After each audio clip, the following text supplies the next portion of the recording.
Tiba-tiba ibu mertua dan adik iparku datang ke rumah. Mereka tidak bertanya apakah aku baik-baik saja. Mereka hanya bertanya, "Berapa gajimu sekarang? Kami mau setengahnya tiap bulan." Dengar itu aku hanya tersenyum, lalu masuk ke kamar, dan kembali membawa sebuah amplop coklat. "Ambil ini yang kalian minta." Saat mereka membukanya, menyangka isinya uang. Tapi yang mereka temukan adalah wajah mereka seketika pucat. Kali ini mereka yang tidak bisa mengucapkan sepatah kata pun. Karena, sebelum ceritanya dimulai, silahkan tulis di kolom komentar dari daerah mana saja teman-teman yang menonton cerita ini. Jangan lupa like dan subscribe agar channel ini bisa semakin berkembang dan bisa mempersembahkan cerita yang lebih menarik lagi. Malam itu jarum jam di dinding ruang tamu sudah menunjukkan pukul 10 malam. Suasana di luar rumah terasa sunyi, hanya terdengar suara jangkrik yang bersahutan dari taman kecil di depan rumah. Namun, ketenangan itu tidak terasa sama sekali di dalam hati Diska. Wanita berhijab itu baru saja memarkir mobilnya di garasi setelah seharian penuh berjibaku dengan urusan pekerjaan yang menguras tenaga dan pikiran. Sebagai seorang pemimpin perusahaan rintisan yang sedang berkembang pesat, Diska harus memastikan semua operasional berjalan lancar. Bahkan jika itu artinya ia harus pulang larut malam dan melewatkan makan malam. Tubuhnya terasa remuk. Kakinya pegal karena seharian memakai sepatu hak tinggi, dan kepalanya berdenyut pelan meminta istirahat. Diska menghela napas panjang sebelum membuka pintu depan rumahnya yang besar dan megah. Rumah ini adalah hasil kerja kerasnya selama bertahun-tahun, bahkan sebelum ia menikah dengan Riko 4 tahun yang lalu. Ia memutar kunci, berharap bisa langsung masuk ke kamar, mandi air hangat, dan tidur. Namun, harapan sederhananya itu musnah seketika saat ia melangkah masuk ke ruang tengah. Pemandangan yang menyambutnya bukanlah suami yang menyambut dengan hangat atau rumah yang rapi, melainkan kekacauan yang membuat dadanya sesak. Di sofa kulit mahal berwarna krem yang ia beli bulan lalu, duduklah dua sosok wanita yang sangat ia kenal tetapi tidak pernah ia harapkan kehadirannya malam ini. Mereka adalah Ibu Murti, ibu mertuanya, dan Farah, adik iparnya. Televisi layar datar berukuran besar menyala dengan volume yang cukup keras, menayangkan acara gosip selebriti. Di atas meja kaca yang biasanya bersih mengkilap, kini berserakan bungkus-bungkus camilan impor, kulit kacang, dan gelas-gelas minuman yang meninggalkan noda air di permukaannya. Riko, suaminya, duduk di sofa tunggal di pojok ruangan, sibuk dengan ponselnya, seolah tidak peduli dengan kekacauan yang dibuat oleh ibu dan adiknya. Diska terpaku sejenak di ambang pintu penghubung antara ruang tamu dan ruang keluarga. Ia mencoba menahan emosi yang mulai naik ke ubun-ubun. Bukan sekali dua kali keluarga Riko datang tanpa memberi kabar, tetapi kali ini rasanya berbeda. Ada aura menuntut yang begitu kental dari tatapan mereka saat menyadari kehadiran Diska. Tidak ada senyum ramah, tidak ada pertanyaan basa-basi tentang kabarnya, atau sekadar tawaran air minum untuk menantu yang baru pulang kerja. Ibu Murti menoleh, tatapannya tajam menilai penampilan Diska dari ujung jilbab hingga ujung kaki. Wanita parubaya itu mengenakan daster rumahan yang terlihat santai, seolah-olah ini adalah rumahnya sendiri. Ia meletakkan toples kue kering dengan kasar ke atas meja, menimbulkan bunyi klontang yang cukup nyaring. Tanpa memedulikan wajah lelah Diska, Ibu Murti langsung membuka suara dengan nada tinggi yang khas. Ibu Murti berkata bahwa Diska akhirnya pulang juga. Ia mengeluh sudah menunggu berjam-jam sampai kakinya kesemutan. Tidak ada nada kekhawatiran dalam suaranya, hanya nada jengkel karena harus menunggu. Diska berusaha tetap sopan. Ia menyalami tangan ibu mertuanya itu, dan bertanya kapan mereka sampai.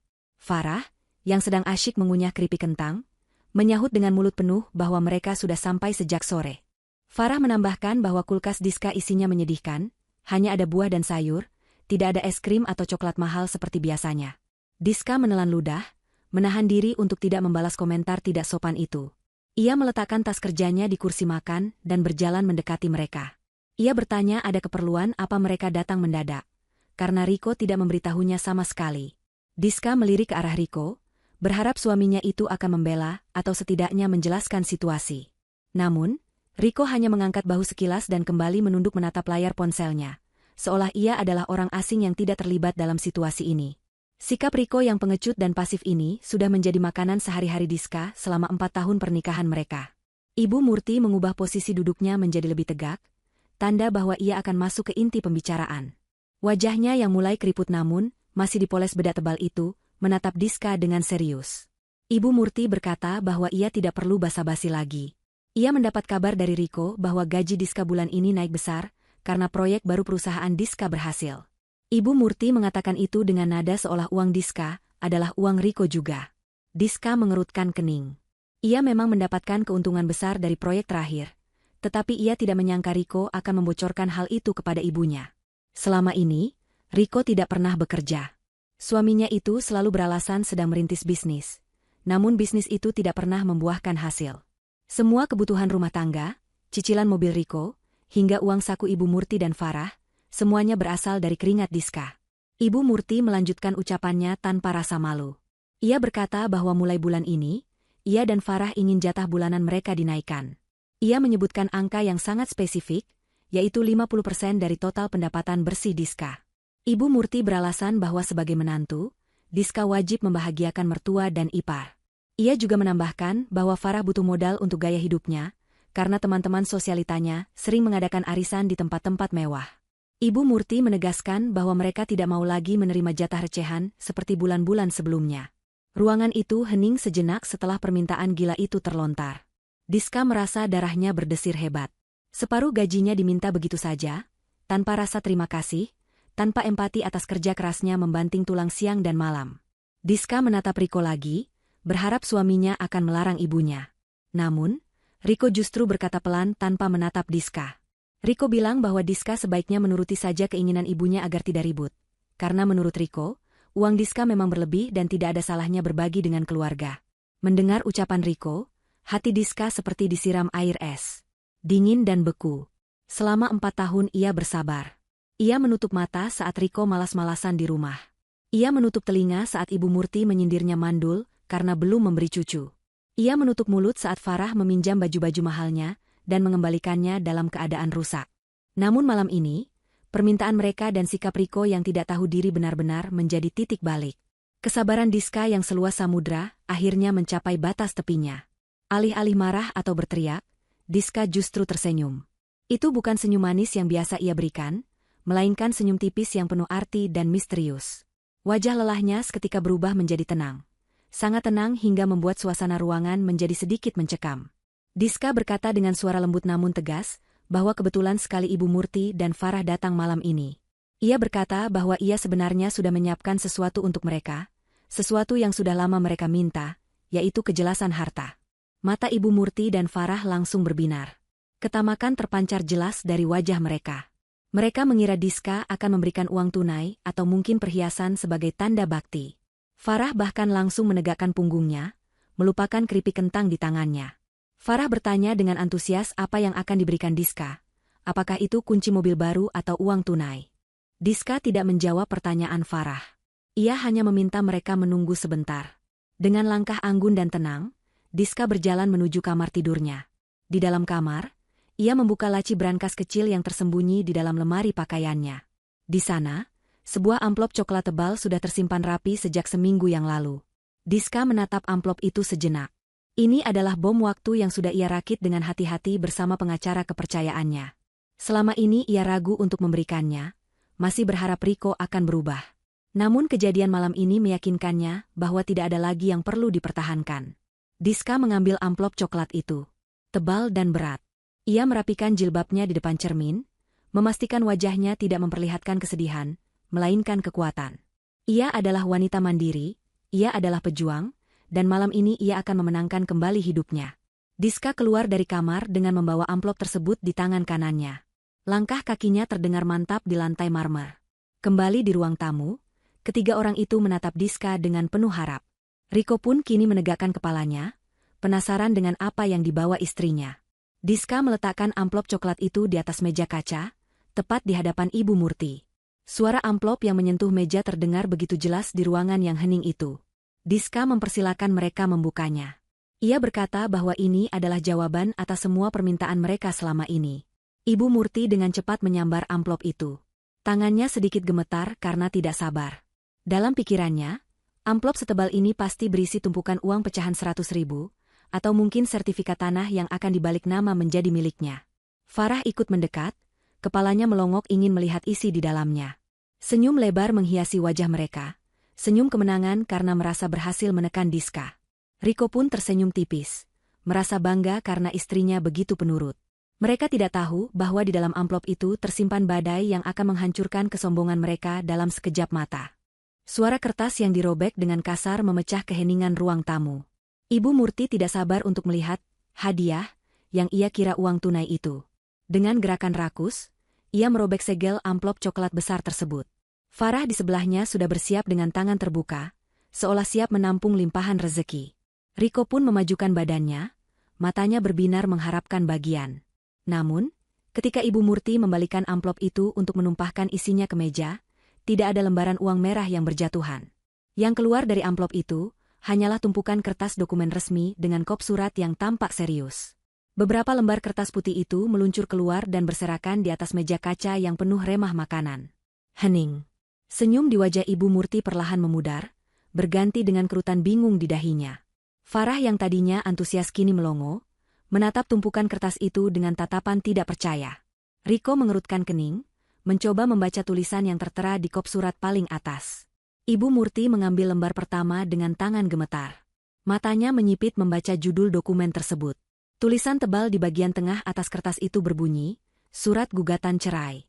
Detik itu juga, wajah Ibu Murti yang tadinya merah karena gembira, langsung berubah pucat pasi seputih kapas. Mulutnya ternganga, namun tidak ada suara yang keluar. Ia menatap Diska dengan tatapan horor, seolah menantunya itu baru saja berubah menjadi hantu. Diska masih berdiri tegak di tempatnya, kedua tangannya terlipat di dada dengan tenang. Ekspresinya datar, tidak ada rasa takut atau ragu sedikit pun. Ia membiarkan mereka mencerna kejutan pertama itu sebelum kejutan berikutnya menghantam. Farah, yang melihat ibunya mematung, segera menyambar kertas-kertas lain yang ada di meja. Ia membaca dokumen kedua. Itu adalah bundelan rekapitulasi hutang dan tagihan. Di sana tertera daftar panjang hutang Riko, mulai dari pinjaman online ilegal, cicilan kartu kredit yang macet, hingga hutang judi bola yang selama ini disembunyikan Riko. Di halaman depan bundelan itu, terdapat surat pernyataan bermaterai yang ditandatangani Diska, menyatakan bahwa terhitung mulai tanggal hari ini, Diska berhenti menanggung dan membayar semua cicilan tersebut. Farah membelalakan matanya. Ia tahu betul kakaknya tidak punya penghasilan. Jika Diska berhenti membayar, maka habislah mereka. Riko yang akhirnya sadar situasi langsung menyambar kertas gugatan cerai dari tangan ibunya. Matanya bergerak liar membaca poin-poin gugatan. Di sana tertulis jelas alasan perceraian, ketidakmampuan suami memberikan nafkah, perilaku manipulatif, dan campur tangan keluarga suami yang berlebihan. Riko membanting kertas itu ke meja dan berdiri menantang Diska. Ia berteriak, bertanya apa maksud semua ini. Ia menuduh Diska bercanda dan menyebut lelucon ini tidak lucu sama sekali. Riko berusaha menggunakan nada intimidasi yang biasa ia pakai, berharap Diska akan menciut dan meminta maaf. Namun, Diska tidak bergeming. Dengan suara rendah yang penuh wibawa, Diska menjawab bahwa ia tidak pernah seserius ini seumur hidupnya. Ia menjelaskan bahwa amplop itu bukan lelucon. Itu adalah kenyataan baru yang harus mereka hadapi. Diska menunjuk dokumen ketiga yang masih tergeletak di meja, yang belum disentuh oleh mereka. Ibu Murti, yang mulai sadar dari syoknya, dengan tangan gemetar mengambil dokumen ketiga itu. Itu adalah salinan sertifikat hak milik rumah. Di sana tertulis jelas nama pemilik tunggal, Diska. Tidak ada nama Riko. Dokumen itu disertai bukti transfer pembelian rumah yang dilakukan Diska jauh sebelum menikah, menegaskan bahwa rumah mewah yang mereka injak saat ini adalah harta bawaan Diska, bukan harta gonogini yang bisa dibagi. Ibu Murti berteriak histeris. Ia melemparkan sertifikat itu ke lantai. Ia memaki Diska sebagai istri durhaka dan menantu tidak tahu diuntung. Ia berteriak bahwa Riko adalah suami, kepala keluarga, dan berhak atas segalanya yang dimiliki istri. Ibu Murti mengancam akan menuntut Diska jika berani menceraikan anaknya tanpa pembagian harta yang adil. Diska hanya menggelengkan kepala melihat tingkah laku mereka yang semakin tidak terkendali. Ia melangkah maju sedikit, membuat Riko mundur selangkah karena terintimidasi oleh aura dingin istrinya. Diska berkata bahwa ia sudah berkonsultasi dengan pengacara terbaik. Ia mempersilakan Ibu Murti menuntut semaunya, karena ia memiliki bukti lengkap kemana saja aliran dana selama ini pergi, termasuk bukti transfer bulanan ke rekening Ibu Murti dan Farah yang jumlahnya fantastis, sementara Riko tidak pernah memberikan 1 rupiah pun untuk nafkah rumah tangga. Diska kemudian melihat jam tangannya. Ia berkata bahwa ia sudah lelah dan ingin istirahat. Ia memberikan waktu 10 menit bagi mereka untuk mengemasi barang-barang pribadi mereka yang ada di ruang tamu, dan segera keluar dari rumahnya. Diska menegaskan bahwa malam ini juga, detik ini juga, Riko bukan lagi suaminya secara agama, dan proses hukum negara akan segera berjalan. Rumah ini adalah miliknya, dan ia berhak mengusir siapapun tamu yang tidak diundang dan tidak tahu diri. Riko mencoba melunakkan suasana. Ia sadar gertakannya tidak mempan. Ia mengubah taktik menjadi memelas. Ia mendekati Diska, mencoba meraih tangan istrinya itu. Riko berkata dengan suara lembut yang dibuat-buat, memohon agar Diska tidak emosi. Ia bilang bahwa masalah ini bisa dibicarakan baik-baik. Riko mengingatkan kenangan manis mereka dan meminta Diska kasihan pada ibunya yang sudah tua jika harus keluar malam-malam begini. Diska menepis tangan Riko dengan kasar. Ia menatap mata suaminya itu dengan tatapan jijik. Diska bertanya di mana rasa kasihan Riko saat Diska bekerja sampai sakit tipes bulan lalu dan Riko malah asyik main game? Di mana rasa kasihan Riko saat ibunya menghina orang tua Diska? Diska menegaskan bahwa rasa kasihannya sudah habis, dikeruk habis oleh keserakahan mereka. Tiba-tiba, pintu depan terbuka. 2 orang satpam kompleks yang berbadan tegap masuk dengan wajah serius. Ternyata sebelum masuk rumah tadi, Diska sudah mengirim pesan kepada pos keamanan untuk bersiap jika terjadi keributan. Kehadiran satpam membuat nyali Riko, Ibu Murti, dan Farah menciut seketika. Diska memerintahkan satpam untuk membantu tamu-tamunya keluar dari rumah karena sudah mengganggu ketertiban dan kenyamanan pemilik rumah. Ibu Murti menangis meraung-raung, berakting seolah ia disiksa, berharap tetangga dengar. Namun, satpam kompleks perumahan elit itu sudah terlatih dan profesional. Mereka dengan tegas namun sopan menggiring Riko, Ibu Murti, dan Farah keluar. Farah sempat mencoba mengambil toples kue mahalnya, tapi ditahan oleh satpam. Mereka didorong keluar pagar, dan gerbang besi yang tinggi itu ditutup rapat di depan hidung mereka. Di luar pagar, angin malam terasa menusuk tulang. Mereka bertiga berdiri di trotoar dengan wajah bingung dan pakaian seadanya. Tas tangan Farah tertinggal di dalam, begitu juga dompet Riko yang tergeletak di meja kamar. Untungnya, Riko masih memegang ponsel dan dompet saku celananya. Tetangga yang kebetulan lewat menatap mereka dengan curiga, membuat rasa malu mulai merayap naik ke wajah Ibu Murti. Riko mencoba membuka gerbang, tapi terkunci otomatis. Ia berteriak memanggil Diska, tapi lampu depan rumah justru dimatikan, tanda bahwa pemilik rumah benar-benar sudah tidak peduli. Ibu Murti memukul-mukul lengan Riko, menyalahkan anaknya itu karena tidak becus mengendalikan istri. Farah merengek kepanasan dan digigit nyamuk. Dengan sisa harga diri yang ada, Riko memesan taksi online. Mereka memutuskan untuk pergi ke hotel terdekat. Di dalam taksi, keheningan pecah oleh gerutuan Ibu Murti. Ia berkata dengan sombong bahwa Diska pasti hanya menggertak. Ia yakin besok pagi Diska akan datang memohon maaf sambil menangis dan mencium kakinya. Ibu Murti meyakinkan Farah dan Riko bahwa wanita seperti Diska tidak akan bisa hidup tanpa suami. Mereka masih tenggelam dalam penyangkalan, tidak menyadari bahwa malam ini adalah awal dari kehancuran total hidup mereka. Mereka menuju hotel bintang 3, masih berniat menggunakan kartu kredit tambahan Riko untuk membayarnya, tanpa tahu bahwa kartu itu sudah menjadi sampah plastik yang tidak berguna. Taksi online yang membawa Riko, Ibu Murti, dan Farah melaju membelah jalanan kota yang mulai lengang. Di dalam mobil, keheningan terasa begitu mencekam, hanya terdengar suara napas kasar Ibu Murti yang masih menahan amarah. Riko duduk di kursi depan, matanya menatap kosong ke jalanan aspal yang tersorot lampu kendaraan. Pikirannya berkecamuk, mencoba mencerna apa yang baru saja terjadi dalam hitungan jam.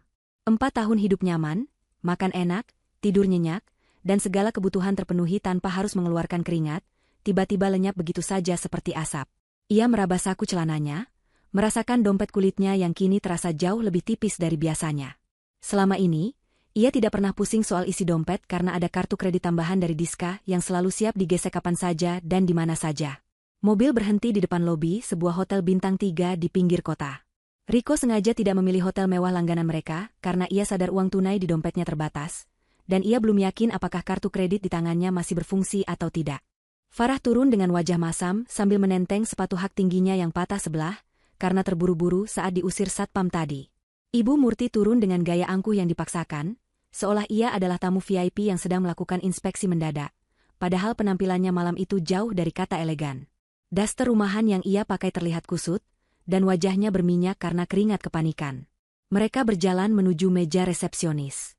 Petugas hotel menyapa dengan senyum standar operasional prosedur, namun tatapan matanya sedikit menyeratkan keheranan melihat penampilan tamu di hadapannya.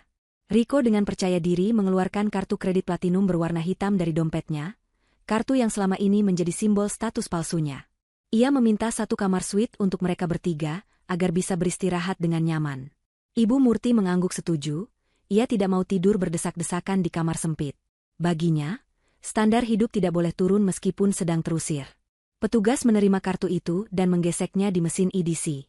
Riko mengetukkan jari di meja marmer, menunggu struk keluar. Namun, mesin itu berbunyi bip panjang yang menyakitkan telinga.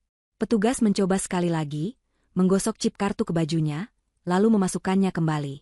Hasilnya sama. Layar mesin menampilkan tulisan Declinet. Petugas itu menatap Riko dengan senyum canggung dan memberitahu bahwa transaksinya ditolak oleh bank penerbit. Wajah Riko mulai memerah. Ia bersikeras meminta petugas mencoba lagi, berdalih mungkin mesinnya yang rusak atau sinyalnya yang jelek. Antrean di belakang mereka mulai panjang. Orang-orang mulai berbisik-bisik, membuat telinga Riko panas. Farah menyenggol lengan kakaknya, berbisik mendesak agar Riko segera membereskannya, karena ia sudah sangat malu. Riko mencoba kartu debit lain yang juga diberikan Diska untuk belanja bulanan. Hasilnya nihil. Semua akses keuangan yang terhubung dengan Diska sudah diblokir total. Malam itu, Riko baru menyadari betapa cepatnya Diska bertindak. Wanita yang ia kira lemah lembut itu ternyata memiliki persiapan yang matang dan mematikan. Akhirnya, dengan tangan gemetar menahan malu, Riko mengeluarkan beberapa lembar uang tunai terakhir dari dompet pribadinya. Uang itu adalah sisa uang jajan yang ia sisihkan diam-diam dari uang belanja bulan lalu. Jumlahnya tidak seberapa. Ia membatalkan pesanan kamar suite mewah dan menggantinya dengan satu kamar standar paling murah, dengan tambahan satu kasur lipat ekstra bed. Itu pun sudah menghabiskan hampir separuh uang tunai yang ia pegang. Ibu Murti melotot tidak terima, protes bahwa kamar standar pasti sempit dan bau, tapi Riko membentak pelan ibunya untuk diam karena mereka tidak punya pilihan lain. Mereka masuk ke dalam kamar hotel yang terletak di ujung lorong lantai 2. Bau apek karpet tua menyambut hidung mereka begitu pintu dibuka. Kamarnya sempit, hanya ada satu kasur ukuran queen dan jendela kecil yang menghadap ke tembok gedung sebelah. Farah langsung melempar tubuhnya ke kasur, menangis terseduh-seduh meratapi nasibnya.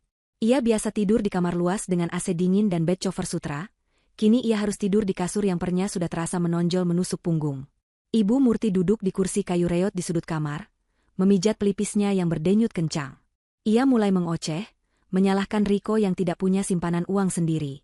Malam itu menjadi malam terpanjang bagi mereka. Tidak ada yang bisa tidur nyenyak. Suara dengkuran Riko yang keras beradu dengan isak tangis Farah dan gerutuan Ibu Murti. Perut mereka mulai keroncongan karena belum makan malam, tapi Riko melarang mereka memesan layanan kamar, karena harganya yang tidak masuk akal. Mereka terpaksa minum air keran yang dimasak di teko listrik hotel, untuk mengganjal perut. Rasa lapar itu membawa ingatan mereka kembali ke meja makan di rumah Diska yang selalu penuh dengan makanan lezat, yang sayangnya tidak pernah mereka syukuri. Keesokan paginya, cahaya matahari masuk melalui celah gorden yang kusam. Mereka bangun dengan badan pegal-pegal. Farah merengek minta sarapan buffet hotel, tapi Riko menolak mentah-mentah. Paket kamar yang ia bayar semalam adalah paket tanpa sarapan demi menghemat biaya. Riko keluar sebentar mencari minimarket, kembali membawa 3 bungkus roti tawar murah dan air mineral botol besar. Ibu Murti menatap roti itu dengan tatapan hina, seolah itu adalah makanan sampah, namun rasa lapar memaksanya memakan roti kering itu tanpa selai. Setelah sarapan yang menyedihkan itu, Riko mulai mencoba menghubungi saudara-saudara dan teman-temannya. Ia duduk di tepi kasur, memegang ponselnya dengan penuh harap. Ia menekan nomor pamannya, adik dari almarhum ayahnya. Telepon tersambung. Dengan suara yang dibuat-buat sedih, Riko menceritakan bahwa ia sedang bertengkar hebat dengan Diska dan diusir dari rumah. Ia meminta bantuan pinjaman uang untuk menyewa tempat tinggal sementara. Namun, jawaban yang diterima Riko di luar dugaan.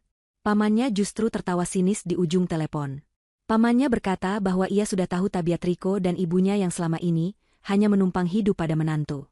Berita tentang keributan di rumah Diska ternyata sudah menyebar di grup WhatsApp keluarga besar, entah siapa yang memulainya, mungkin tetangga yang melihat kejadian semalam.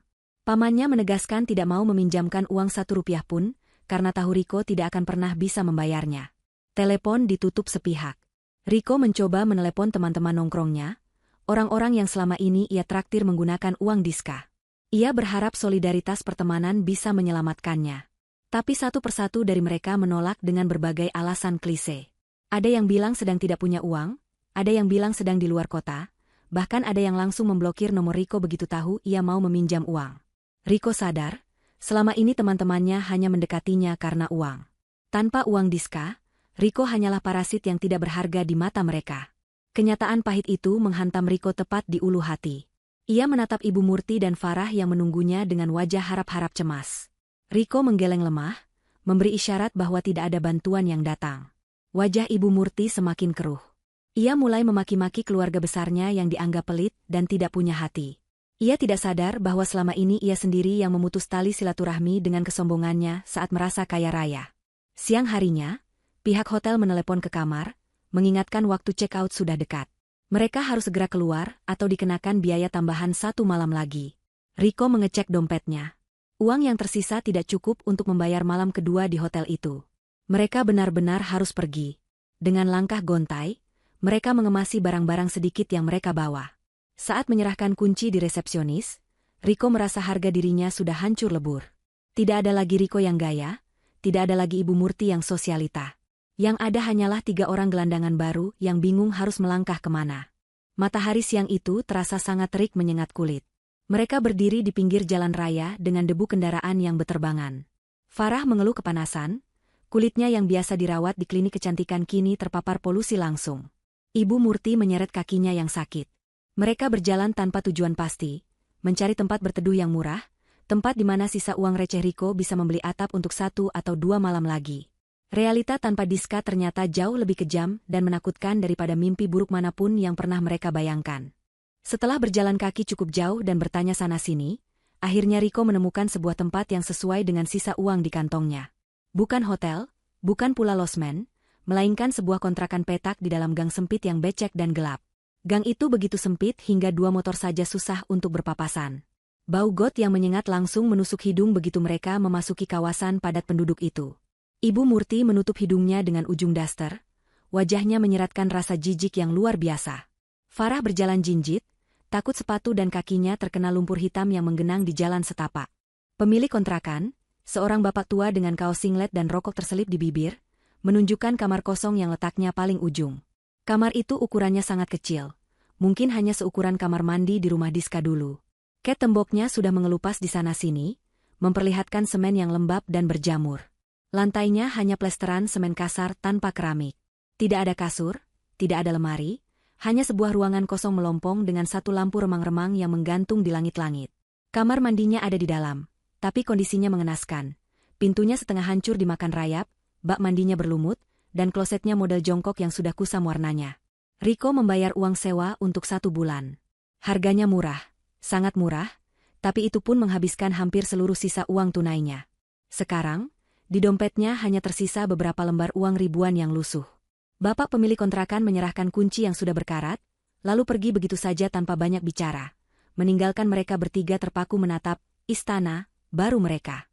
Ibu Murti langsung terduduk di lantai semen yang dingin, kakinya terasa mau copot.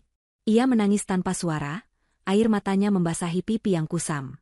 Ia tidak pernah membayangkan di masa tuanya, ia harus tinggal di tempat seperti kandang kambing ini. Dulu ia selalu membanggakan diri di depan teman-teman arisannya, bahwa anaknya menikah dengan wanita kaya, dan ia tinggal di rumah gedongan. Sekarang, bayangan cemoohan teman-temannya menghantui pikirannya.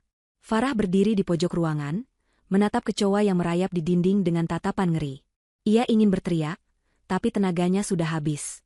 Malam pertama di kontrakan itu adalah siksaan fisik dan mental.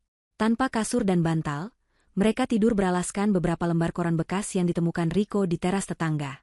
Nyamuk-nyamuk ganas berdengung di telinga mereka sepanjang malam, menggigiti kulit halus Farah hingga bentol-bentol merah. Suara bising dari tetangga sebelah yang sedang bertengkar, suara musik dangdut yang diputar kencang, dan tangisan bayi yang melengking membuat mereka tidak bisa memejamkan mata sedetik pun. Udara di dalam kamar terasa panas dan pengap, karena tidak ada ventilasi yang memadai, membuat keringat bercucuran membasahi baju mereka yang sudah bau apek karena belum diganti. 2 hari berlalu, rasa lapar menjadi musuh utama mereka. Uang Riko benar-benar habis, 0 besar. Perut mereka perih melilit. Farah yang tidak tahan akhirnya mengusulkan ide gila namun satu-satunya jalan keluar, menjual barang-barang yang menempel di badan mereka. Ia melepas jam tangan yang ia pakai. Itu adalah jam tangan pemberian Diska saat ulang tahunnya tahun lalu. Farah yakin jam itu harganya mahal. Riko juga melepas cincin kawinnya, sebuah simbol pernikahan yang memang tidak pernah ia hargai maknanya. Riko pergi ke pasar loak yang letaknya tidak jauh dari gang kontrakan. Ia mendatangi pedagang emas pinggir jalan dan tukang jam bekas. Saat jam tangan Farah diperiksa, tukang jam itu tertawa. Ternyata jam tangan yang dikira Farah berharga puluhan juta itu, hanyalah jam tangan fashion biasa yang harga jual kembalinya sangat jatuh. Apalagi tanpa kotak dan sertifikat. Rico terpaksa melepasnya dengan harga sangat murah, cukup untuk makan nasi bungkus selama seminggu. Cincin kawinnya sedikit lebih berharga karena terbuat dari emas murni, tapi pedagang itu menawarnya sadis karena Rico terlihat butuh uang cepat. Dengan berat hati dan rasa dongkol, Rico menerima uang hasil penjualan itu. Pulang ke kontrakan, Rico membawa 3 bungkus nasi rames dengan lauk telur dadar dan sayur nangka. Itu adalah makanan mewah pertama mereka dalam 3 hari. Mereka makan dengan lahap menggunakan tangan, melupakan etika makan yang dulu selalu dijunjung tinggi oleh Ibu Murti. Tidak ada lagi piring keramik, tidak ada sendok perak. Hanya kertas minyak dan jari-jari yang kotor. Setelah kenyang, rasa penyesalan mulai merayap masuk kembali. Farah duduk bersandar di tembok, mengeluarkan ponselnya. Baterainya tinggal sedikit, dan ia menumpang sinyal wifi gratis dari warung kopi di depan gang yang kadang nyambung kadang putus. Farah membuka media sosial, sebuah kebiasaan lama yang sulit dihilangkan. Ia ingin melihat dunia luar, ingin melihat kehidupan teman-temannya yang masih bersenang-senang. Namun, apa yang ia temukan di beranda media sosialnya membuat jantungnya berhenti berdetak sesaat. Sebuah video sedang viral, dibagikan oleh ribuan orang. Thumbnail video itu menampilkan wajah yang sangat ia benci sekaligus ia rindukan, Diska. Di video itu, Diska berdiri di atas panggung megah, memegang gunting pita emas. Ia terlihat begitu cantik, anggun, dan berwibawa dengan balutan busana muslimah modern yang elegan. Di belakangnya terpampang logo perusahaan besar yang baru saja membuka kantor cabang utama. Judul beritanya tertulis besar-besar, CEO muda inspiratif, Diska Anindya, meresmikan kantor pusat baru senilai miliaran rupiah tanpa hutang. Farah gemetar. Ia mengeklik profil akun gosip yang memposting video itu. Di sana tertulis fakta-fakta tentang Diska yang selama ini tidak pernah diketahui atau dipedulikan oleh keluarga Rico. Ternyata Diska bukan sekadar karyawan level manajer seperti yang mereka kira. Diska adalah pendiri dan pemilik tunggal sebuah perusahaan startup teknologi yang sedang naik daun. Selama ini Diska menyembunyikan jabatan aslinya agar Rico tidak merasa minder, dan agar keluarga Rico tidak memanfaatkannya lebih jauh. Ironisnya, justru kerendahan hati Diska itulah yang membuat mereka semakin semena-mena. "Bu, Mas Rico, lihat ini." Suara Farah tercekat. Ia menyodorkan layar ponselnya ke depan wajah Ibu Murti dan Rico. Ibu Murti menyipitkan mata, membaca judul berita itu. Matanya membelalak lebar, mulutnya menganga tak percaya. Ia melihat angka-angka valuasi perusahaan Diska yang disebutkan dalam artikel itu. Jumlahnya nolnya begitu banyak hingga ia pusing menghitungnya. Rico merebut ponsel itu, membaca setiap kata dengan napas memburu. Ia melihat foto Diska yang tersenyum lepas, senyum yang tidak pernah ia lihat saat Diska bersamanya. Dia yang punya perusahaan itu. Rico bergumam, suaranya parau. "Selama ini aku kira dia cuma manajer operasional." "Bodoh. Kamu bodoh, Rico." Ibu Murti tiba-tiba memukuli punggung Rico dengan brutal. "Istrimu sekaya itu dan kamu tidak tahu. Kita baru saja membuang tambang emas, Rico. Tambang emas." Ibu Murti histeris, menjambak rambutnya sendiri yang sudah kusut. Rasa penyesalan bercampur keserakahan meledak di dadanya. Ia membayangkan hidup seperti ratu yang seharusnya bisa ia nikmati jika saja ia sedikit lebih baik pada Diska, atau setidaknya jika ia tidak menuntut berlebihan malam itu. Farah menangis meraung-raung. Rasa iri membakar hatinya hingga hangus. Ia melihat komentar-komentar netizen yang memuji kecantikan dan kesuksesan Diska. Tidak ada satupun yang tahu bahwa mantan adik ipar sang CEO kini sedang duduk di lantai semen kotor, digigiti nyamuk, dan makan nasi bungkus. Kontras nasib ini begitu tajam, begitu menyakitkan. Mereka telah jatuh dari langit ke dasar jurang, dan yang paling menyakitkan adalah kesadaran bahwa mereka sendiri yang memotong tali pengamannya. Di layar ponsel yang mulai redup itu, senyum Diska seolah mengejek kebodohan mereka. Rico melempar ponsel itu ke kasur koran, lalu membenamkan wajahnya ke lutut. Rasa lapar mungkin sudah hilang sejenak, tapi rasa sakit karena kehilangan kesempatan seumur hidup baru saja dimulai. Mereka kini berada di titik nol, benar-benar nol, sementara orang yang mereka buang kini terbang tinggi tak terjangkau. Kabar tentang kesuksesan Diska yang mereka lihat di media sosial bukannya membuat Ibu Murti, Rico, dan Farah sadar diri, melainkan justru memantik api keserakahan yang lebih besar. Di dalam kontrakan sempit yang pengap dan berbau lembab itu, Ibu Murti duduk bersila dengan wajah tegang namun matanya menyala-nyala. Ia tidak bisa menerima kenyataan bahwa menantu yang baru saja ia usir dari hidupnya ternyata adalah seorang miliarder. Logika Ibu Murti sudah terbolak-balik karena himpitan ekonomi dan gengsi yang hancur. Dalam pikirannya yang picik, kesuksesan Diska pasti ada andil dari Riko, anaknya. Ia merasa Riko sebagai suami berhak mendapatkan bagian dari kekayaan itu, atau setidaknya pesangon yang layak untuk memulai hidup baru, bukan dicampakkan begitu saja seperti sampah. Ibu Murti mulai menyusun rencana. Ia tahu mereka tidak punya uang untuk menyewa pengacara hebat guna melawan Diska di meja hijau. Namun, Ibu Murti merasa punya senjata yang jauh lebih ampuh di zaman sekarang, yaitu opini publik. Ia yakin bahwa masyarakat Indonesia sangat mudah tersentuh oleh cerita sedih tentang orang tua yang terzalimi. Rencananya sederhana namun jahat. Mereka akan mendatangi kantor pusat perusahaan Diska.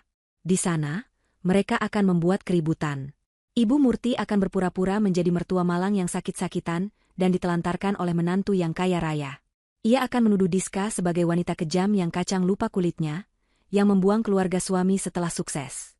Riko awalnya ragu dengan rencana ibunya. Ia masih memiliki sedikit rasa malu, apalagi ia tahu betul bahwa dirinya lah yang salah.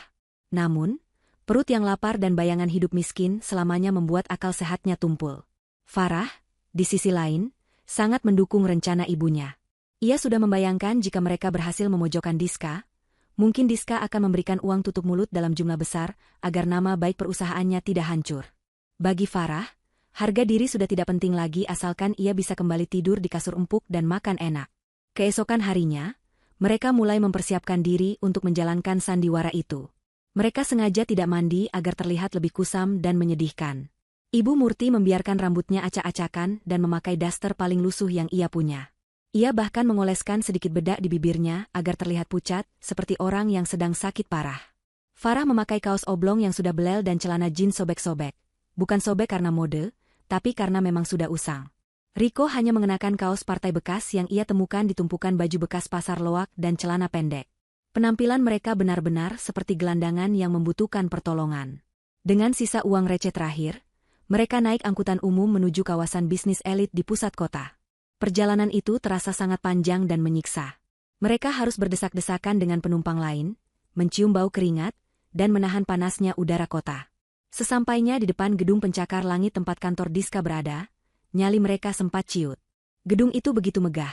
Dinding kacanya berkilauan memantulkan cahaya matahari, dan orang-orang yang keluar masuk berpakaian sangat rapi dan wangi. Kontras dengan penampilan mereka yang dekil. Namun, Ibu Murti menguatkan tekad anak-anaknya. Ia berbisik bahwa gedung mewah ini seharusnya menjadi milik mereka juga. Mereka melangkah masuk ke lobi gedung. Udara sejuk dari pendingin ruangan langsung menyambut kulit mereka, sebuah kemewahan yang sudah beberapa hari ini tidak mereka rasakan. Petugas keamanan di pintu depan sempat menahan mereka karena penampilan mereka yang mencurigakan. Namun, Ibu Murti langsung melancarkan aksinya. Ia mulai menangis keras, berteriak memanggil nama Diska. Ia meronta-ronta minta diizinkan masuk untuk bertemu menantunya. Suara Ibu Murti yang melengking seketika menarik perhatian semua orang di lobi. Resepsionis, tamu-tamu bisnis, dan karyawan yang sedang lewat semua menoleh.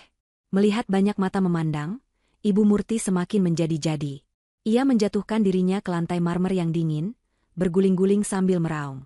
Ia berteriak mengatakan bahwa ia kelaparan, ia diusir dari rumah oleh menantunya yang kejam, dan anaknya diceraikan hanya karena menantunya sudah kaya dan punya selingkuhan. Tuduhan-tuduhan keji itu meluncur mulus dari mulutnya.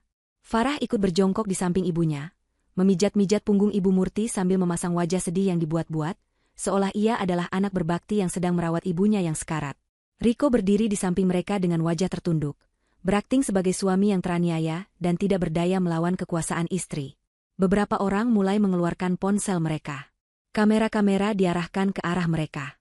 Inilah momen yang ditunggu-tunggu Ibu Murti. Ia yakin video ini akan viral. Ia yakin netizen akan menghujat Diska dan membela mereka. Ia membayangkan Diska akan lari ketakutan turun ke lobi, memohon ampun, dan memberikan koper berisi uang agar mereka diam. Satpam yang mencoba menenangkan Ibu Murti justru didorong dan dicakar, membuat suasana semakin kacau. Ibu Murti berteriak lantang menantang Diska untuk keluar, menyebut Diska sebagai wanita iblis berwajah malaikat. Keributan itu benar-benar berhasil menghentikan aktivitas di lobi gedung perkantoran elit tersebut. Tak lama kemudian, pintu lift khusus eksekutif terbuka. Suasana lobi yang riuh perlahan menjadi senyap ketika sosok yang diteriaki itu muncul. Diska berjalan keluar dengan tenang, didampingi 2 asisten dan kepala keamanan gedung. Ia tidak terlihat takut, tidak terlihat panik, dan sama sekali tidak terlihat seperti orang yang akan memohon ampun. Wajahnya datar, namun matanya memancarkan ketajaman yang menembus sandiwara murah Ibu Murti.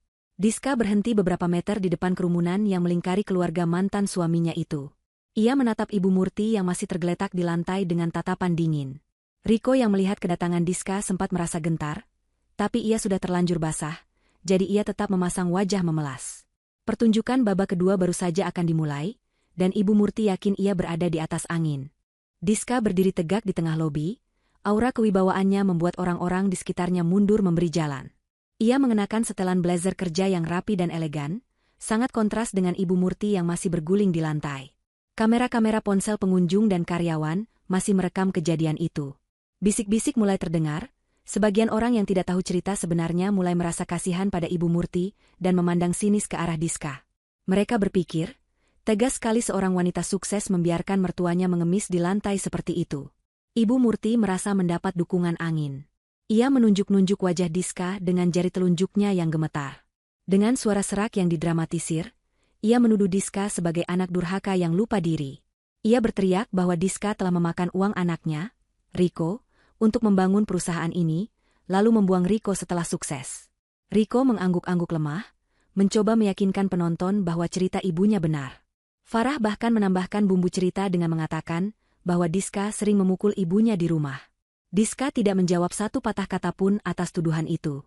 Ia tidak marah, juga tidak membela diri dengan kata-kata. Ia hanya mengangkat tangan kanannya, memberi isyarat kepada staf IT gedung yang sudah bersiap di ruang kontrol. Detik berikutnya, layar LED raksasa yang terpampang di dinding utama lobi, yang biasanya digunakan untuk menayangkan profil perusahaan atau iklan produk, berkedip dan berubah tampilan. Semua mata sontak beralih ke layar besar tersebut.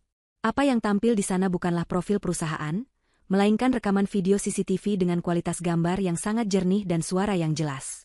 Itu adalah rekaman dari kamera pengawas yang terpasang di ruang tengah dan dapur rumah Diska selama ini. Diska memang memasang CCTV itu demi keamanan, namun ia tidak pernah menyangka rekaman itu akan menjadi tameng pelindungnya hari ini. Video pertama diputar. Tanggal dan jam tertera jelas di pojok layar. Adegan memperlihatkan Diska yang pulang kerja dengan wajah pucat dan langkah gontai, terlihat sangat sakit. Namun, di sofa, Riko sedang asyik bermain game online dengan headset di telinga, berteriak-teriak heboh. Diska meminta tolong Riko untuk membelikan obat, tapi Riko malah melempar bantal ke arah Diska dan menyuruhnya diam karena mengganggu konsentrasinya bermain. Penonton di lobi tersentak kaget. Gumaman simpati untuk Ibu Murti mulai berubah menjadi kerutan dahi.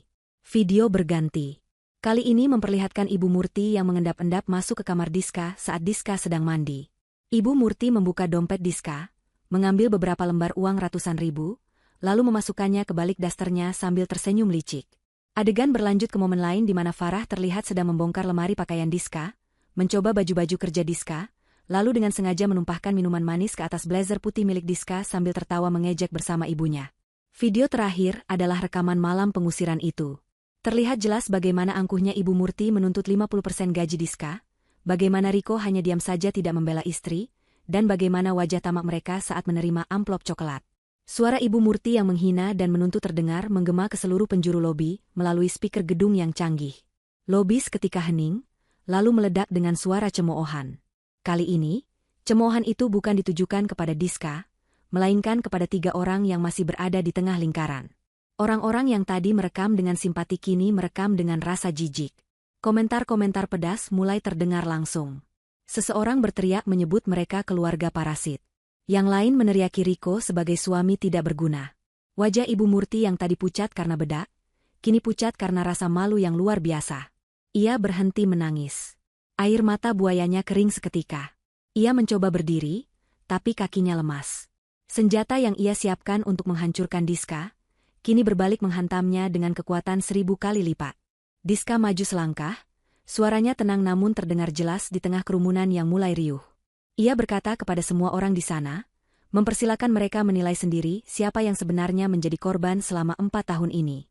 Diska menegaskan bahwa ia tidak pernah memakan uang Riko sepeser pun, justru sebaliknya, ialah yang menghidupi 3 orang dewasa yang sehat jasmani rohani ini sendirian. Riko panik. Ia merasa tatapan orang-orang seperti jarum yang menusuk kulitnya. Ia menarik tangan ibunya, mengajak mereka kabur dari tempat itu sebelum situasi semakin buruk. Farah sudah menutupi wajahnya dengan rambut, tidak kuat menanggung malu. Namun, saat Riko hendak melangkah menuju pintu keluar, jalannya dihadang oleh 3 orang pria bertubuh besar dan berwajah garang yang memakai jaket kulit hitam. Mereka bukan satpam gedung. Mereka adalah debt collector dari aplikasi pinjaman online ilegal dan rentenir tempat Riko berhutang. Rupanya, keributan yang disiarkan live oleh beberapa orang di lobi tadi terpantau oleh jaringan penagih hutang yang memang sedang melacak keberadaan Riko. Wajah Riko pias, darah seolah berhenti mengalir di tubuhnya. Salah satu penagih hutang itu mencengkeram kerah baju Riko dengan kasar. Ia membentak Riko, menagih hutang ratusan juta yang sudah jatuh tempo plus bunganya yang mencekik. Riko tergagap, mencoba meminta tolong pada Diska. Ia berteriak memanggil nama istrinya, memohon agar Diska membayarkan hutangnya sekali ini saja agar ia tidak dihajar. Tapi Diska hanya menatapnya datar, sama sekali tidak bergerak. Diska berkata kepada kepala keamanan gedung untuk membiarkan urusan pribadi itu diselesaikan di luar, agar tidak mengganggu operasional kantor. Ibu Murti menjerit histeris saat melihat anak laki-laki kesayangannya diseret paksa oleh para penagih hutang keluar dari lobi. Ia mencoba mengejar, memukuli punggung penagih hutang yang sekeras batu itu dengan tangan rentanya, tapi ia justru terdorong jatuh lagi ke lantai. Farah hanya bisa menangis ketakutan di pojok, tidak berani membantu kakaknya. Riko diseret keluar gedung seperti karung beras, teriakannya meminta tolong hilang ditelan hiruk-pikuk jalan raya. Para penonton di lobi bertepuk tangan, bukan karena senang melihat kekerasan, tapi karena merasa puas melihat keadilan ditegakkan secara instan. Diska mengucapkan terima kasih kepada stafnya dan meminta maaf atas kegaduhan yang terjadi. Ia kemudian berbalik badan, berjalan kembali menuju lift eksekutif dengan punggung tegak. Ia tidak menoleh lagi ke belakang, meninggalkan Ibu Murti yang meratap di lantai lobi yang dingin dan Farah yang gemetar ketakutan. Hari itu, Diska tidak hanya membersihkan nama baiknya, tapi juga memutus total bayang-bayang masa lalu yang selama ini menghantuinya. Karma telah datang menjemput pemiliknya dengan cara yang paling memalukan. Kekacauan di lobi gedung perkantoran elit itu berakhir dengan pemandangan yang menyedihkan sekaligus memuaskan bagi siapa saja yang mengetahui kebenarannya. Setelah Riko diseret paksa keluar oleh gerombolan penagih hutang yang beringas, Ibu Murti dan Farah ditinggalkan begitu saja di lantai marmer yang dingin. Satpam gedung, yang kini sudah tidak memiliki rasa hormat sedikitpun kepada mereka, meminta dengan tegas agar mereka segera pergi atau pihak gedung akan memanggil polisi atas tuduhan membuat keributan dan mengganggu ketertiban umum. Ancaman penjara itu membuat Ibu Murti yang sedang histeris seketika terdiam. Dengan tubuh gemetar dan dibantu oleh Farah yang masih menangis sesenggukan, wanita parubaya itu tertatih-tatih melangkah keluar dari gedung yang menjadi saksi bisu hancurnya harga diri mereka. Di luar gedung, matahari bersinar terik seolah ikut membakar kulit dan hati mereka. Tidak ada Riko yang bisa diandalkan. Mereka tidak tahu kemana Riko dibawa, namun bayangan mengerikan tentang apa yang akan dilakukan para penagih hutang itu menghantui pikiran Ibu Murti. Tanpa uang sepeser pun untuk ongkos pulang, mereka terpaksa berjalan kaki menyusuri trotoar panas menuju halte bus terdekat, berharap ada belas kasihan dari sopir angkutan umum atau seseorang yang berbaik hati memberikan tumpangan, meskipun harapan itu sangat tipis mengingat penampilan mereka yang kumal dan berbau keringat. Beberapa jam kemudian, kabar buruk datang bertubi-tubi bagaikan hantaman ombak yang tidak memberi jeda untuk bernapas. Riko ternyata tidak hanya dihajar babak belur oleh penagih hutang dan ditinggalkan di pinggir jalan. Nasibnya jauh lebih buruk dari itu. Polisi datang menjemputnya saat ia terkapar tak berdaya. Rupanya, Riko terlibat dalam kasus penipuan investasi bodong yang ia jalankan beberapa bulan terakhir demi mendapatkan uang cepat untuk menutupi gaya hidupnya dan sebagian hutang judinya. Selama ini, ia menggunakan nama besar perusahaan Diska secara ilegal untuk meyakinkan para korban. Kini, dengan Diska yang sudah mengklarifikasi posisinya dan menceraikannya, tameng Riko hilang. Ia resmi ditetapkan sebagai tersangka dan dijebloskan ke dalam sel tahanan Polres, setempat dengan wajah lebam dan tulang rusuk yang retak. Mendengar kabar itu dari tetangga kontrakan yang kebetulan melihat berita kriminal di televisi, tubuh Ibu Murti langsung kaku. Dadanya terasa sesak seolah dihimpit batu besar. Napasnya tersengal-sengal, matanya melotot menatap langit-langit kamar kontrakan yang berjamur, dan detik berikutnya, ia ambruk tidak sadarkan diri di atas lantai semen yang keras. Farah berteriak histeris, mengguncang-guncang tubuh ibunya yang mulai dingin. Ia berlari keluar berteriak minta tolong. Tetangga-tetangga yang meskipun jengkel dengan kesombongan mereka, tetap memiliki rasa kemanusiaan. Mereka bergotong royong membawa Ibu Murti ke puskesmas terdekat menggunakan becak motor. Di puskesmas, dokter memberikan vonis yang menambah kelam nasib mereka. Ibu Murti mengalami serangan stroke ringan akibat tekanan darah yang melonjak drastis dan stres berat. Sebagian tubuh kirinya lumpuh dan bicaranya menjadi pelat, sulit dimengerti. Dokter menyarankan agar Ibu Murti dirujuk rumah sakit besar untuk perawatan intensif. Namun ketika administrasi menanyakan soal biaya atau BPJS, Farah hanya bisa terdiam dengan air mata bercucuran. Mereka tidak punya BPJS, dan tentu saja tidak punya uang tunai. Riko yang biasanya mengurus segala sesuatu kini mendekam di penjara. Diska yang dulu selalu siap sedia dengan kartu debitnya kini sudah menjadi orang asing yang tak terjangkau. Akhirnya, Ibu Murti hanya bisa dibawa pulang kembali ke kontrakan sempit itu dengan obat seadanya. Suasana di dalam kamar peta itu berubah menjadi neraka dunia yang sesungguhnya. Bau apek kamar bercampur dengan bau obat-obatan murah dan bau tubuh yang tidak terawat. Ibu Murti hanya bisa berbaring di atas alas koran dan tikar tipis. Matanya menatap kosong, sesekali mengeluarkan suara erangan yang menyayat hati karena rasa sakit dan ketidakberdayaan. Ia buang air di tempat, membuat Farah harus mengurus kotoran ibunya setiap hari. Sesuatu yang tidak pernah Farah bayangkan akan ia lakukan seumur hidupnya. Dulu, jika Ibu Murti sakit sedikit saja, Diska akan langsung memanggil dokter pribadi atau membawanya ke kamar VIP rumah sakit terbaik. Kini, Farah harus membersihkan tubuh ibunya dengan kain basah sambil menahan rasa mual dan lapar. Seminggu berlalu, dan rasa lapar semakin menjadi teror yang menakutkan. Stok beras murah yang disumbangkan tetangga sudah habis. Farah menggeledah setiap sudut tas dan saku baju ibunya, mencari barang berharga yang mungkin tersisa. Matanya tertuju pada satu-satunya benda berkilau yang masih melekat di tubuh Ibu Murti, sebuah kalung emas dengan liontin kecil. Itu adalah kalung kesayangan Ibu Murti, peninggalan almarhum suaminya yang bersumpah tidak akan pernah ia lepas. Namun, perut yang perih mengalahkan rasa sentimen. Saat Farah mencoba melepaskan kalung itu dari leher ibunya, Ibu Murti terbangun. Meski tubuhnya lemah, tangan kanannya yang masih berfungsi mencengkeram tangan Farah dengan kuat. Matanya melotot marah, mulutnya yang miring berusaha mengucapkan kata-kata larangan. Ibu Murti tidak rela harta terakhirnya diambil, bahkan oleh anaknya sendiri. Terjadilah pergulatan menyedihkan antara ibu dan anak di atas tikar lusuh itu. Farah menangis sambil memaksa menarik kalung itu, berteriak bahwa ia butuh makan, bahwa ia tidak mau mati kelaparan.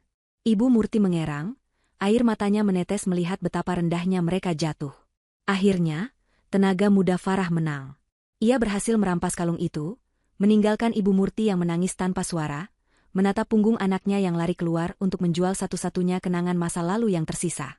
Uang hasil penjualan kalung itu tidak seberapa, karena surat-suratnya sudah hilang entah kemana. Farah menggunakan uang itu untuk membeli makanan enak, ayam goreng cepat saji yang sudah lama ia idamkan. Ia makan dengan rakus di sudut kamar, sementara Ibu Murti menatapnya dengan pandangan nanar, hanya diberi sisa nasi dan kuah. Hubungan darah itu seolah putus oleh kemiskinan dan keserakahan. Di dalam penjara, Riko meringkuk kedinginan di lantai sel yang padat, menjadi bulan-bulanan tahanan lain karena kasus penipuannya. Keluarga yang dulunya merasa di atas langit karena menumpang sayap orang lain, kini benar-benar hancur berkeping-keping di dasar jurang kehinaan, saling memangsa satu sama lain demi bertahan hidup. 1 bulan telah berlalu sejak insiden pengusiran dan keributan di kantor Diska. Uang hasil penjualan kalung Ibu Murti sudah lama habis tak bersisa. Realita kehidupan kini menampar Farah dengan keras, memaksanya melakukan hal yang paling ia benci dan hindari seumur hidupnya, bekerja kasar. Tidak ada lagi pilihan lain. Jika ia tidak bekerja, ia dan ibunya yang lumpuh akan mati kelaparan di dalam kontrakan sempit itu. Ijazah sarjana Farah yang didapatnya dengan susah payah, sebagian besar skripsinya pun dulu dibantu biaya cetaknya oleh Diska, ternyata tidak banyak membantu. Tidak ada perusahaan yang mau menerima karyawan tanpa pengalaman kerja yang memadai, apalagi dengan penampilan Farah yang kini kusam dan tidak terawat. Akhirnya, dengan menelan gengsi yang terasa pahit seperti empedu, Farah menerima tawaran pekerjaan dari seorang pemilik warung makan Tegal, warteg, di pinggir jalan raya yang berdebu. Tugasnya berat, mencuci piring kotor yang menumpuk, melayani pembeli yang seringkali kasar, menyapu lantai yang penuh sampah tisu dan tulang ayam, hingga membersihkan meja yang berminyak. Gajinya sangat kecil, dibayar harian, hanya cukup untuk membeli beras, telur, dan obat warung untuk Ibu Murti. Hari pertama bekerja, Farah merasa tangannya seperti mau patah. Kulit tangannya yang dulu halus dan rutin perawatan manicure mahal, kini melepuh dan merah karena terkena sabun cuci piring yang keras dan air kotor berjam-jam. Punggungnya nyeri luar biasa, karena harus terus membungkuk di depan bak cuci piring yang rendah. Setiap kali ia melihat tumpukan piring kotor dengan sisa makanan yang menjijikan, ia teringat bagaimana dulu ia sering memarahi asisten rumah tangga di rumah Diska, hanya karena ada noda sedikit di gelasnya. Ia teringat bagaimana ia dengan angkuhnya melempar baju kotor ke lantai, menyuruh orang lain memungutnya. Kini, ialah yang harus memungut sampah orang lain. Karma itu terasa begitu nyata, meresap ke dalam pori-pori kulitnya yang perih. Di warung itu, Farah sering menjadi sasaran kemarahan pemilik warung yang galak. Kerja itu yang gesit. Jangan lelet kayak Putri Solo, bentak pemilik warung saat Farah melamun sejenak karena kelelahan. Farah hanya bisa menunduk, menahan air mata yang mendesak keluar. Ia tidak berani melawan. Jika ia dipecat, ia tidak tahu harus makan apa besok. Ia juga sering digoda oleh supir-supir truk dan kuli bangunan yang makan di sana. Kata-kata mereka kasar dan melecehkan, membuat Farah merasa sangat hina. Dulu, ia selalu dijaga dan dihormati karena statusnya sebagai adik ipar pengusaha kaya. Sekarang, ia tidak lebih dari sekadar pelayan warung yang dianggap gampangan. Suatu siang yang terik, saat jam makan siang sedang ramai-ramainya, sebuah mobil sedan mewah berwarna hitam mengkilap berhenti perlahan di seberang jalan, tepat di depan sebuah panti asuhan yang letaknya berseberangan dengan warung tempat Farah bekerja. Mobil itu terlihat sangat familiar. Jantung Farah berdegup kencang. Ia menghentikan kegiatannya mengelap meja, matanya terpaku pada pintu mobil yang terbuka. Dari kursi penumpang belakang, turunlah sosok wanita yang sangat ia kenal. Diska. Penampilan Diska terlihat semakin bersinar. Ia mengenakan gamis modern berwarna pastel yang lembut, senada dengan jilbabnya yang tertata rapi. Wajahnya cerah, memancarkan ketenangan dan kebahagiaan yang tulus. Tidak ada gurat kelelahan atau beban, seperti saat ia masih menjadi istri Riko. Diska turun sambil membawa beberapa bingkisan besar, dibantu oleh sopir pribadi yang berseragam rapi. Anak-anak panti asuhan berlarian menyambut Diska dengan tawa riang, berebut mencium tangan wanita itu. Diska tersenyum lebar, mengelus kepala mereka satu persatu dengan penuh kasih sayang. Farah terpaku menyaksikan pemandangan itu dari balik etalase kaca warung yang buram oleh uap masakan. Perbandingan nasib mereka begitu menyakitkan untuk dilihat. Di seberang sana, Diska berdiri di bawah sinar matahari sebagai sosok malaikat penolong yang dikagumi. Di sini, di balik bayang-bayang warung yang pengap, Farah berdiri dengan celemek kotor yang penuh noda kecap dan sambal, bau keringat, dan tangan yang keriput karena air sabun. Rasa iri yang dulu membakar hati Farah kini telah padam, berganti dengan rasa malu yang teramat sangat. Ia teringat betapa seringnya ia menghina Diska dulu. Ia teringat kalimat-kalimat pedasnya, "Mbak Diska itu pelit. Uangnya banyak tapi nggak mau bagi-bagi." Padahal kenyataannya, Diska selalu berbagi, tapi kepada orang yang tepat, kepada anak-anak yatim yang mendoakannya tulus, bukan kepada keluarga parasit yang hanya bisa menuntut. Farah melihat Diska tertawa lepas bersama pengurus panti. Tawa itu terdengar samar-samar sampai ke telinga Farah, terdengar seperti musik yang indah namun menyayat hati. Tiba-tiba, pemilik warung memukul meja dengan keras, membuyarkan lamunan Farah. "Woi, jangan ngelamun. Itu pelanggan di meja nomor 4 minta tambah es teh. Cepat!" bentaknya. Farah tersentak kaget. Ia buru-buru mengangguk. "Iya, Bu, maaf," ucapnya lirih. Ia segera berlari ke dapur membuat es teh, tapi matanya basah. Air matanya menetes jatuh ke dalam gelas plastik yang ia pegang. Ia buru-buru menyekanya dengan lengan baju yang kotor. Saat ia mengantarkan es teh ke meja pelanggan, ia kembali mencuri pandang ke seberang jalan. Diska sudah selesai membagikan bingkisan dan hendak masuk kembali ke mobilnya. Namun, sebelum masuk, Diska seolah merasakan ada yang memperhatikan. Ia menoleh ke arah warung makan tempat Farah bekerja. Jarak mereka cukup jauh, dipisahkan oleh jalan raya yang ramai lalu lalang kendaraan. Namun, Farah merasa tatapan Diska menembus keramaian itu dan mendarat tepat di matanya. Farah membeku. Ia ingin lari, ingin sembunyi di kolong meja, tapi kakinya terpaku.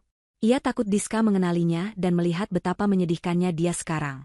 Namun, Diska hanya menatap sekilas, tatapannya datar, tanpa ekspresi, seolah ia sedang melihat orang asing yang tidak penting. Tidak ada kebencian, tidak ada kemarahan, hanya ketidakpedulian yang total. Diska kemudian masuk ke dalam mobil mewahnya, pintu tertutup rapat, dan mobil itu melaju pergi meninggalkan debu jalanan. Farah terduduk lemas di kursi plastik warung. Kakinya gemetar. Tatapan kosong Diska tadi jauh lebih menyakitkan daripada tamparan. Itu adalah bukti bahwa Farah dan keluarganya benar-benar sudah dihapus dari ingatan dan kehidupan Diska. Mereka tidak lagi dianggap musuh. Mereka hanya dianggap masa lalu yang tidak berarti. Farah menyadari bahwa karma terberat bukanlah kemiskinan atau kerja keras, melainkan dilupakan dan tidak dianggap ada oleh orang yang dulu pernah mereka sia-siakan. Di tengah hiruk-pikuk warung dan teriakan pesanan makanan, Farah menangis dalam diam, meratapi nasib yang tidak akan pernah bisa kembali seperti dulu. Ia harus menerima kenyataan bahwa mulai detik ini, hidupnya adalah tentang piring kotor, lantai berminyak, dan penyesalan yang tiada akhir. Bayangan wajah Diska yang tenang dan mobil mewah yang melaju pergi siang itu, terus menghantui pikiran Farah sepanjang malam. Ia tidak bisa tidur di atas tikar tipisnya yang lembab. Setiap kali ia memejamkan mata, ia melihat senyum Diska yang begitu damai, kontras dengan penderitaan yang ia alami saat ini. Bau minyak goreng bekas dari warung tempatnya bekerja masih menempel di rambut dan kulitnya, seolah menjadi pengingat permanen akan status sosialnya yang kini berada di dasar. Di sudut ruangan, Ibu Murti mengerang pelan dalam tidurnya, suara napasnya terdengar berat dan tersendat-sendat. Suara itu menyayat hati Farah, sekaligus memicu rasa nekat yang tiba-tiba membara di dadanya. Ia tidak bisa hidup seperti ini selamanya. Ia tidak sanggup melihat ibunya mati perlahan dalam kemiskinan dan kotoran. Farah meyakinkan dirinya sendiri bahwa di lubuk hati Diska yang paling dalam, pasti masih tersisa sedikit rasa kasihan. Bagaimanapun juga, mereka pernah tinggal satu atap selama 4 tahun. Diska pernah membelikan Farah obat saat sakit, pernah memeluknya saat ia putus cinta. Kenangan-kenangan kebaikan Diska itulah yang kini menjadi satu-satunya harapan Farah, meskipun ia sadar betapa jahatnya balasan yang pernah mereka berikan. Keesokan paginya, Farah membuat keputusan gila. Ia tidak pergi bekerja ke warung. Ia tahu ia pasti akan dipecat, tapi ia tidak peduli. Ia menggunakan sisa uang belanja terakhir untuk naik ojek online menuju alamat rumah lama mereka, rumah yang kini menjadi istana pribadi Diska. Sepanjang perjalanan, jantung Farah berdegup kencang seirama dengan deru mesin motor.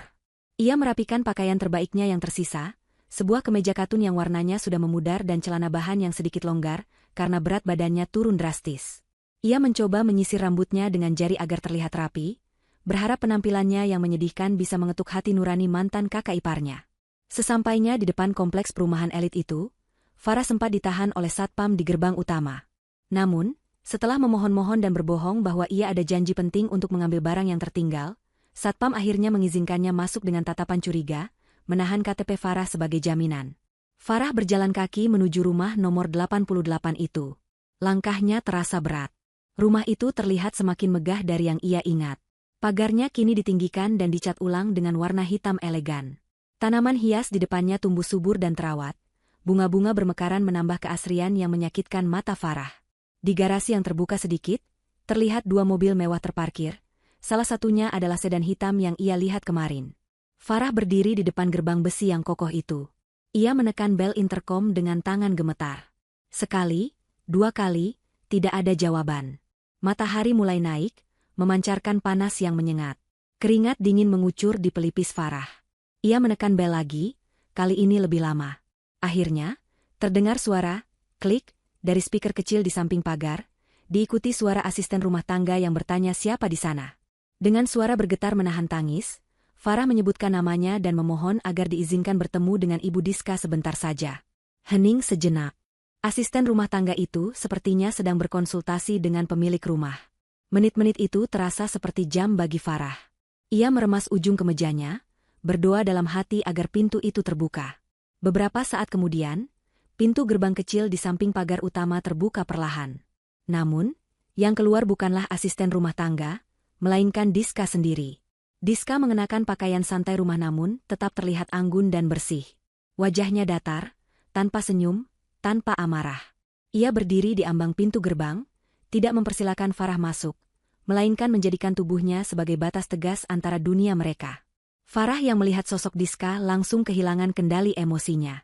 Ia berlari kecil dan langsung menjatuhkan dirinya di atas paving blok depan gerbang, bersimpuh di kaki Diska.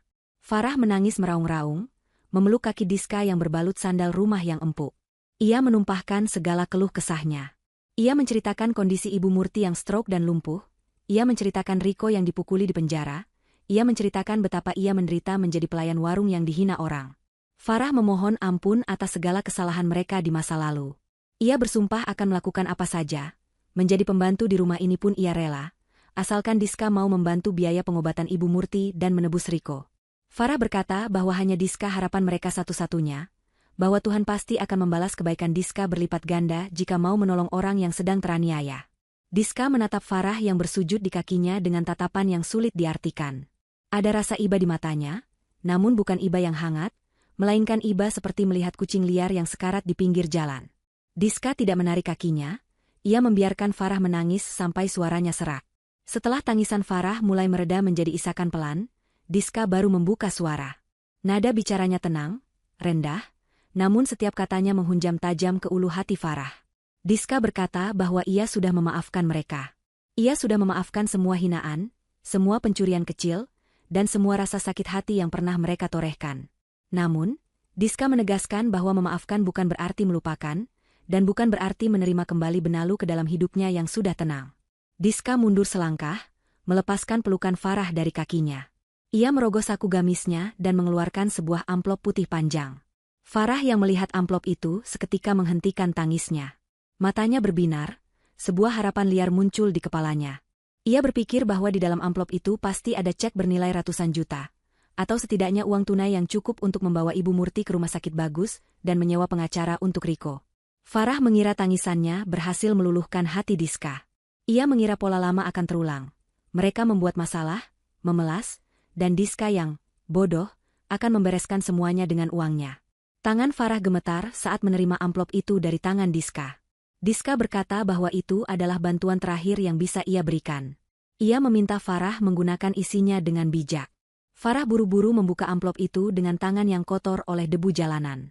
Jantungnya berdebar kencang menunggu lembaran uang keluar. Namun, saat ia menarik isi amplop itu, dunia Farah runtuh untuk kedua kalinya. Tidak ada uang merah, tidak ada cek bank. Yang ada hanyalah selembar kertas HVS yang dilipat rapi. Farah membukanya dengan bingung.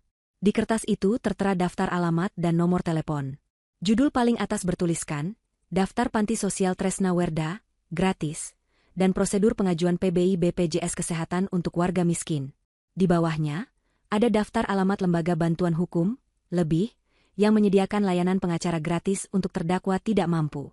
Farah menatap kertas itu dengan mulut ternganga, lalu menatap wajah Diska dengan tatapan tidak percaya.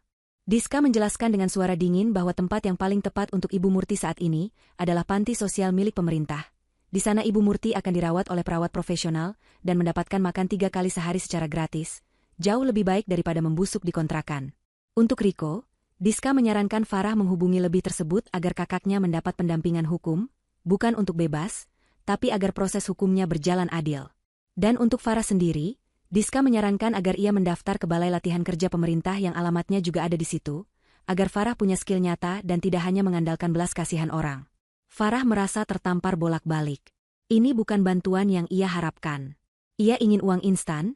Ia ingin kembali ke kehidupan nyaman, bukan disuruh mendaftar ke panti jompo atau balai latihan kerja. Ia merasa Diska sedang mengejek kemiskinannya. Farah berteriak, bertanya mengapa Diska begitu pelit padahal uangnya miliaran. Ia menuduh Diska tidak punya hati nurani, karena tega membiarkan mantan mertuanya masuk panti sosial yang isinya orang-orang terlantar. Diska tidak terpancing emosinya. Ia hanya tersenyum tipis, senyum yang menandakan bahwa ia sudah selesai dengan drama ini. Diska menjawab bahwa justru karena ia punya hati nurani, ia memberikan solusi jangka panjang, bukan uang yang akan habis dalam sekejap untuk gaya hidup mereka yang boros. Diska berkata bahwa ia bukan bank berjalan, dan ia bukan juru selamat bagi orang-orang yang malas berusaha. Diska menegaskan bahwa mulai detik ini, pintu gerbang ini tertutup selamanya untuk Farah dan keluarganya. Jangan pernah datang lagi, atau Diska akan melaporkan mereka atas tuduhan gangguan keamanan. Setelah mengucapkan kalimat pemungkas itu, Diska berbalik badan. Ia melangkah masuk ke dalam halaman rumahnya yang asri, meninggalkan Farah yang masih berlutut di luar dengan kertas daftar panti sosial di tangannya. Pintu gerbang besi itu bergerak menutup secara otomatis. Suara mesin gerbang yang berdengung halus terdengar seperti vonis mati bagi Farah. Perlahan namun pasti, celah pandangannya ke arah Diska menyempit, hingga akhirnya tertutup rapat dengan bunyi klang besi beradu yang keras. Farah sendirian lagi. Amplop putih di tangannya terasa berat. Seberat kenyataan bahwa kali ini, tidak ada lagi jalan pintas. Diska benar-benar telah membuang mereka, bukan dengan amarah, tapi dengan logika dan ketegasan yang mematikan. Hujan gerimis mulai turun, membasahi tubuh Farah yang kaku, menyamarkan air mata keputusasaan yang mengalir di pipinya. Pintu menuju masa lalu yang nyaman telah terkunci rapat, dan kuncinya telah dibuang ke dasar lautan. 3 tahun telah berlalu sejak hari di mana pintu gerbang rumah Diska tertutup rapat di depan wajah Farah. Waktu berjalan tanpa ampun, menggilas mereka yang tidak mau berubah, dan mengangkat derajat mereka yang terus berusaha dan bersyukur. Roda kehidupan telah berputar sepenuhnya, menempatkan setiap karakter pada posisi yang sesuai dengan apa yang mereka tanam di masa lalu.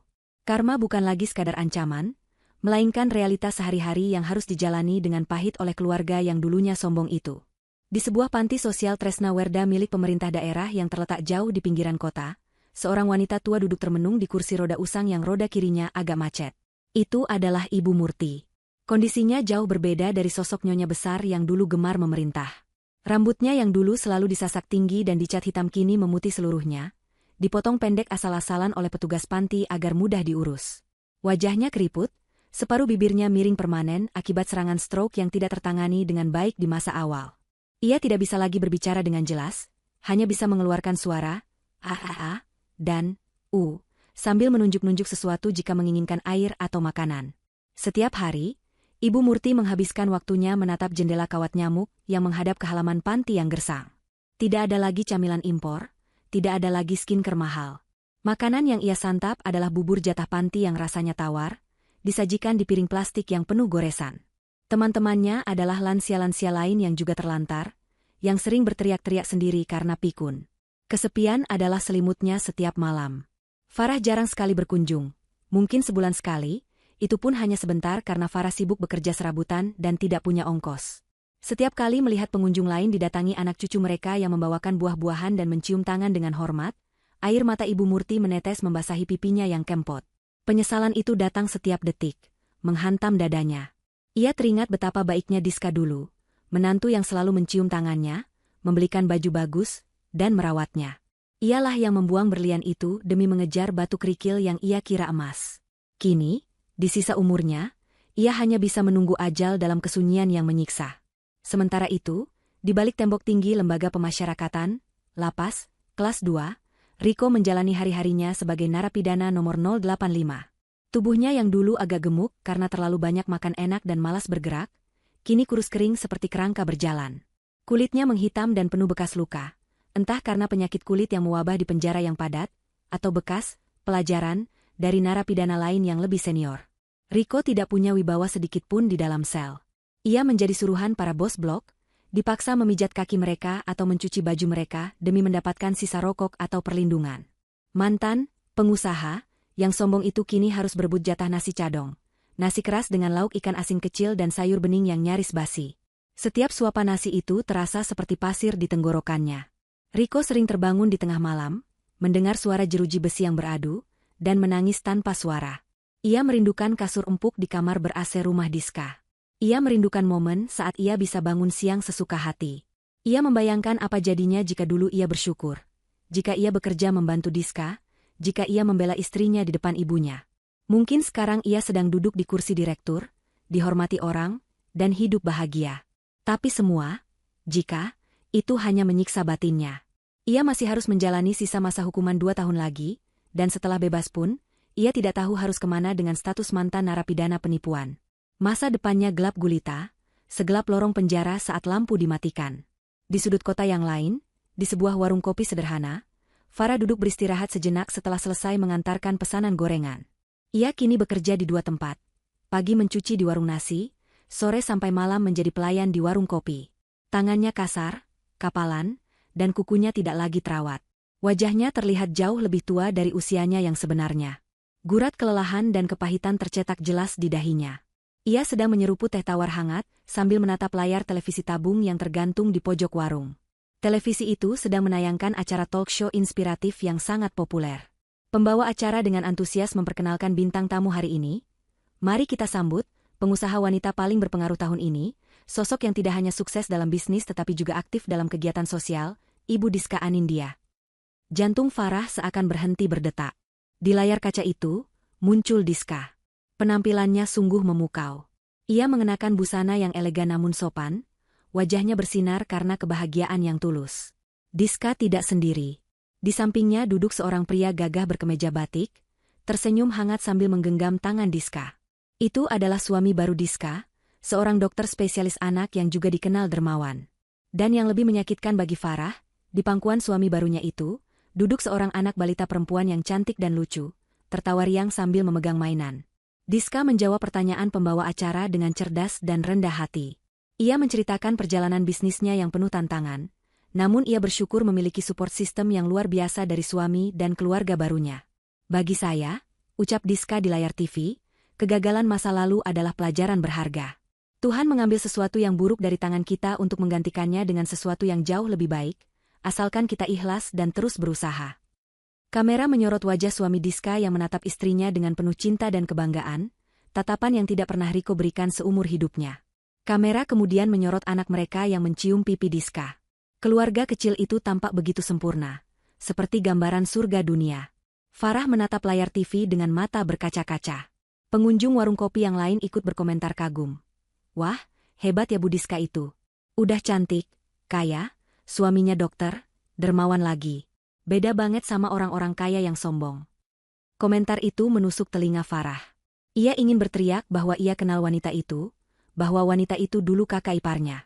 Tapi ia sadar, pengakuan itu hanya akan membuatnya semakin malu. Ia hanyalah debu di bawah kaki Diska sekarang.